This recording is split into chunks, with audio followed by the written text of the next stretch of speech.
नमस्कार दोस्तों, टेक्निकल सुविधा में आपका स्वागत है। दोस्तों, ये एलजी का फ्रंट लोड वॉशिंग मशीन है। सबसे पहले इस मशीन में क्या प्रॉब्लम है वो देखते हैं। इसका पावर बटन मैं ऑन कर रहा हूँ। जैसे ही पावर बटन ऑन करता हूँ, ये सिलेक्टर स्विच के जितने भी एलईडी लाइट्स हैं ये ग्लो हो चुके हैं। इस मशीन को शुरू करने से पहले इसमें कौन सा भी प्रोग्राम सेट करने के लिए इस नॉब को क्लॉकवाइज या एंटी क्लॉकवाइज घुमा के आप प्रोग्राम सेलेक्ट कर सकते हैं। लेकिन जैसे ही मैं ये नॉब घुमा रहा हूँ तो इस नॉब के साथ इस सिलेक्टर स्विच के ऊपर जो एलईडी लाइट्स लगे हैं वो भी नॉब के साथ शिफ्ट होने चाहिए या घूमने चाहिए। ठीक है, लेकिन क्या हो रहा है यहाँ, ये एलईडी लाइट कभी कभी शिफ्ट हो रही है, बाकी टाइम पे ये जो नॉब है ये खाली स्लीप हो रहा है। इसकी वजह से इस मशीन में प्रोग्राम सिलेक्ट करते समय परेशानी हो रही है। ठीक है, तो दोस्तों मैंने यहाँ इस मशीन के कंट्रोल पैनल को पूरी तरह से बाहर निकाल दिया है। अब इस सिलेक्टर स्विच को किस तरह से रिपेयर करना है वो देखेंगे। ठीक है, तो इसका पीसीबी बोर्ड है, यहाँ इसके स्क्रू लगे होते हैं। तो जितने भी स्क्रू हैं वो मैंने पहले से ही निकाल के रखे हैं। तो स्क्रूज निकालने के बाद इस पीसीबी बोर्ड को अलग कर देना है। ये देखिए, इस पीसीबी बोर्ड के पीछे की साइड पे ये कीपैड होता है इसका, यानी कि सिलेक्टर स्विच और कीज़ होते हैं इसके। इस मशीन के पीसीबी बोर्ड में कोई समस्या नहीं है, तो ये पीछे वाला पीसीबी बोर्ड हमें रिपेयर नहीं करना है। ये जो आगे वाला जो सिलेक्टर स्विच वाला बोर्ड है इसको निकालना है और इस सिलेक्टर स्विच को रिपेयर करना है। ठीक है, तो इस तरह से इसका ये जो नॉब है ये खींच के निकालना है, और नॉब निकालने के बाद उसके नीचे का जो बेस है वो बेस को भी 2-3 जगह से प्रेस फिट करके इस बोर्ड के ऊपर लगाया है। उसको भी ये स्क्रू ड्राइवर की या टेस्टर की मदद से आप इसके जो तीनों लॉक्स हैं इनको ओपन करके इस बेस को इस तरह से निकाल सकते हैं। ठीक है, तो मैंने इस सिलेक्टर स्विच के बेस को भी निकाला है। अभी यहाँ जो इतने आप देख रहे हैं एलईडीज़ है। अब क्या करना है, ये सिलेक्टर स्विच वाला जो बोर्ड है इसको प्रेस फिट करके यहाँ बिठाया है। तो टेस्टर की या स्क्रू ड्राइवर की मदद से इस बोर्ड को अलग कर देना है, ताकि इसका जो सिलेक्टर स्विच का प्रॉब्लम है वो हम आसानी से सॉल्व कर सकते हैं। दोस्तों, अगर आप इस चैनल पे नए हो और अभी तक आपने मेरे चैनल को सब्सक्राइब नहीं किया है तो चैनल को सब्सक्राइब करके रखना और बेल आइकॉन को भी दबा के रखना, ताकि जब भी मैं नया वीडियो अपलोड करता हूँ तो उसका नोटिफिकेशन आप तक पहुँच जाएगा। इस तरह से इस बोर्ड को मैंने पीसीबी बोर्ड से अलग कर दिया है। अब हमें क्या करना है, ये जो सिलेक्टर स्विच है इसको रिपेयर करवाना है।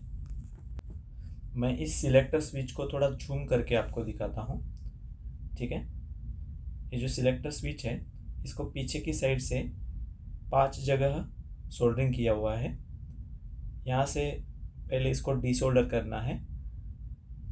डीसोल्डर करने के बाद ये सिलेक्टर स्विच आप आसानी से निकाल सकते हो। ठीक है, तो मैं इसको पहले डीसोल्डर करके लेता हूँ।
दोस्तों इस तरह से इस सिलेक्टर स्विच को मैंने खोला है।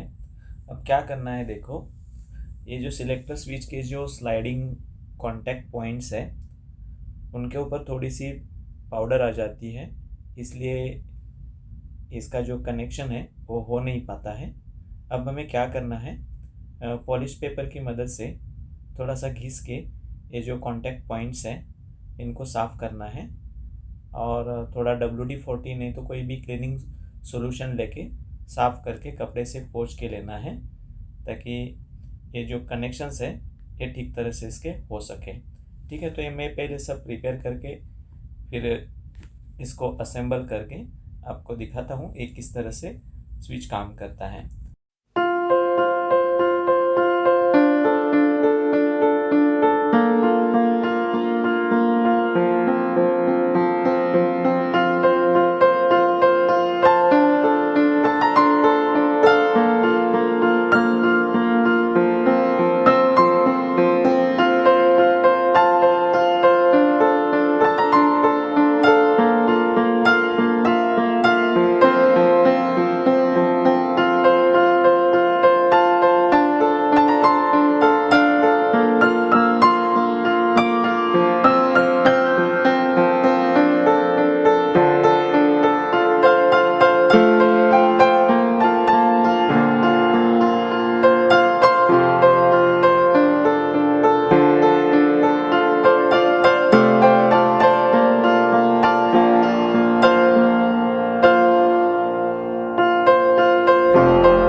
दोस्तों आपने देखा कि मैंने इस सिलेक्टर स्विच को किस तरह से रिपेयर किया है। अब क्या करेंगे, इसको एक बार टेस्ट करके देखेंगे, इसलिए मैं इस सिलेक्टर स्विच के नॉब को यहाँ लगा रहा हूँ जस्ट टेम्पररीली चेक करने के लिए।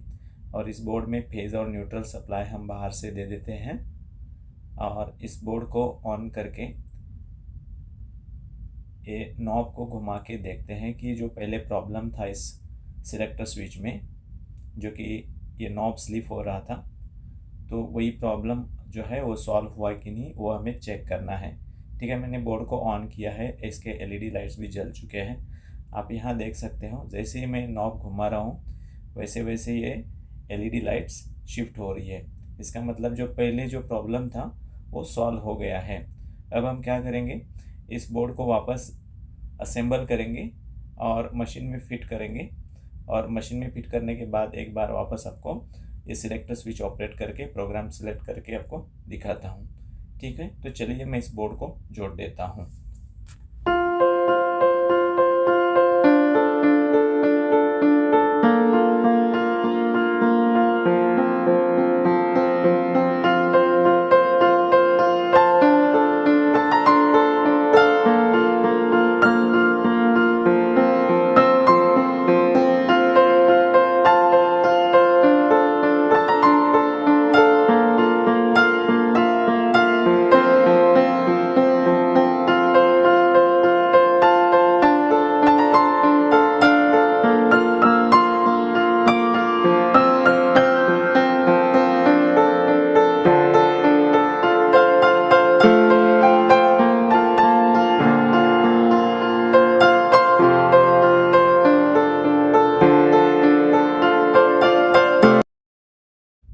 तो दोस्तों इस कंट्रोल पैनल को मैंने वापस मशीन में फिट कर दिया है।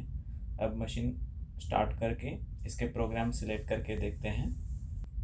पहले इसमें क्या प्रॉब्लम था मैंने आपको दिखाई दिया है। अब देखो मशीन को मैंने ऑन किया है।